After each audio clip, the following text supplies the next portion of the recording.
पतंग छाप वालों का डर कांग्रेसियों में इस तरह बस गया है कि आरजेडी और कांग्रेस के बड़े बड़े लीडरों को बुलाया जा रहा है ताकि ओवैसी को हरा सके। अब सोचिए ज़रा, एक ओवैसी अकेले मैदान में और उसको हराने के लिए बड़े बड़े नेताओं को बुलाया गया जो खुद अपने एरिया में जीत हासिल नहीं कर पाया, वो यहाँ एमआईएम को हराकर आरजेडी और कांग्रेस को जिताने की बात कर रहा है। बड़ी ताज्जुब की बात है, ज़रा गौर कीजिए।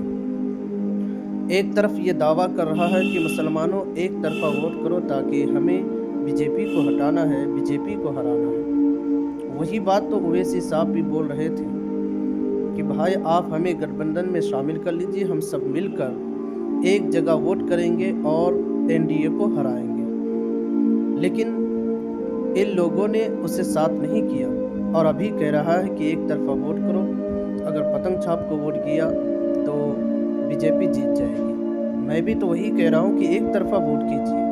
मैं सब आवाम से कह रहा हूँ कि एक तरफा वोट कीजिए, मगर कांग्रेस और आरजेडी को नहीं, पतंग छाप को। पतंग छाप को अगर एक तरफा आप वोट करेंगे, कांग्रेस वालों से भी कहना चाहता हूँ, आरजेडी वालों से भी कहना चाहता हूँ कि एक तरफा पतंग छाप वाले को वोट कीजिए ताकि बीजेपी ना जीत पाए। और दूसरी बात ये है कि देखिए, कुछ लोग कहता है हैदराबाद से पार्टी आया है, हैदराबाद चले जाएगा।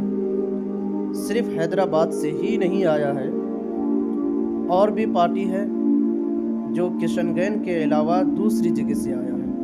सबके बारे में कहो कि सब अपनी अपनी जगह चले जाए। किशनगंज के लोग खुद किशनगंज वाले को वोट दे देंगे। ये कहने की ज़रूरत नहीं है कि वो वहाँ से आ जाए तो वहाँ चले जाए, और सिर्फ एक को कहने की ज़रूरत नहीं है। और देखिए ज़रा, अब तक मुसलमानों ने कभी भी कोई अपनी ना पार्टी बनाई, और जो बनाए उसे मजबूत नहीं करना चाहते। कब तक आप गुलामी करेंगे? कब तक आप दूसरों के पीछे घूमेंगे? कभी तो बादशाह बनने की कोशिश कीजिए, कभी तो आज़ादाना ज़िंदगी गुजारने की कोशिश कीजिए।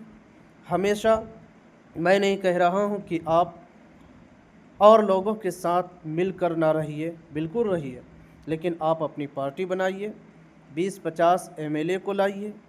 जिस तरह नीतीश कुमार की पार्टी है, आरजेडी की पार्टी है, कांग्रेस पार्टी है, हर एक के पास कोई भी अपने बलबूते पर सरकार नहीं बनाता। कोई 50 सीट, कोई 70 सीट, कोई 10 सीट लाकर मिलकर सरकार बनाता है। मुसलमान भी इसी तरह करें, अपनी पार्टी बनाएं और 10-20 सीट लाए, सरकार के साथ मिलकर सरकार में हिस्सा ले, भागीदारी बने, तभी मुसलमानों की हिफाजत हो पाएगी, मुसलमानों की हक़ की बात होगी। वरना आप दूसरे के साथ देंगे तो याद रखिए, अपनी ताकत दूसरों के हवाले करना होगा, और अपनी ताकत जब दूसरों के हवाले करेंगे तो उस ताकत का इस्तेमाल आप पर ही किया जाएगा, आपके ख़िलाफ़ ही किया जाएगा। इसलिए मैं आवाम से ये कहना चाहूँगा कि आप एक तरफ़ा ओवैसी साहब को वोट करें। कौन उठा है, कौन कैंडिडेट है, इससे हमें कोई मतलब नहीं।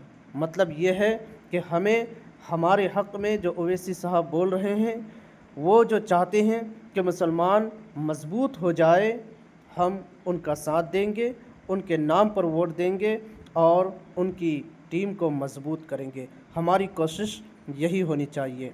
सिर्फ़ अल्लाह से डरिए, ये डर अपने अंदर पैदा ना करें कि अगर हमने इसको वोट दिया, उसको वोट दिया तो बीजेपी जीत जाएगा, इसलिए एक तरफ़ा कांग्रेस को वोट करें।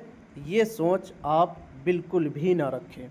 एमपी इलेक्शन में भी यही हुआ था, एमआईएम को हराया गया यही डर दिखाकर कि बीजेपी की सरकार बन जाएगी, बीजेपी की सरकार बन जाएगी।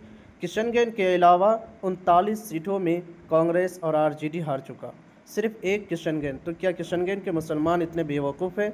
क्या इतने डरे हुए हैं, बुज़दिल हैं, जो डर के मारे कांग्रेस को वोट दे दे? और बिहार के अलावा कहीं का मुसलमान कांग्रेस और आरजेडी को वोट नहीं दिया, कहीं एक सीट नहीं जीत पाए।